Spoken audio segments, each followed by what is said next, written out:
Yeah, a friend of mine told me I had to check out this pool.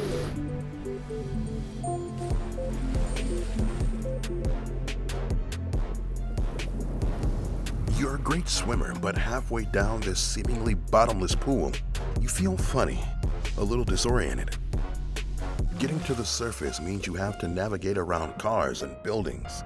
Are you going to be able to make it to the surface of this cavernous abyss before the pressure takes you out?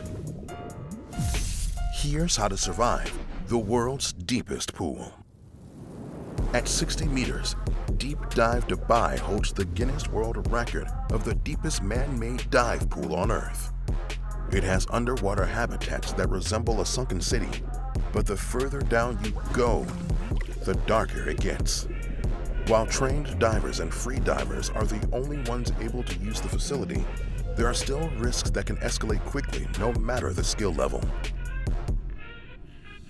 Why can't you get on a plane after the dive? How could you avoid decompression sickness?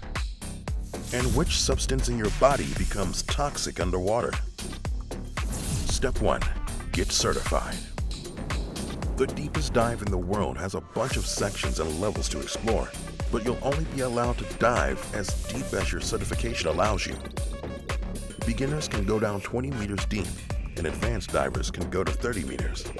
Only those with extensive technical training can dive to the bottom of the pool. Step 2. Take it slow. You're excited to get in the pool, but try to descend slowly or you might develop nitrogen narcosis. Underwater, your body experiences a lot more pressure than at ground level, and the oxygen and nitrogen in your blood increase. It's referred to as depth intoxication for a reason and can make you lose consciousness and drown. You can start to feel its effects at depths of 30 meters. Step 3. Pay attention.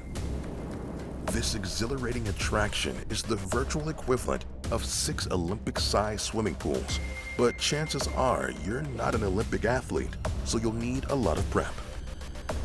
Make sure to attend the guide class before the swim. It can take up to 2 hours, but it can save your life. As part of this, they'll show you where you can find strategically placed air chambers. This is especially important to ensure that you are descending and ascending in a controlled manner without risking your life. Step 4. Take your time. You've finished your dive and you're ready to go back up, but not so fast. Ascending rapidly comes with its own share of hazards. Remember, you're under a lot more pressure.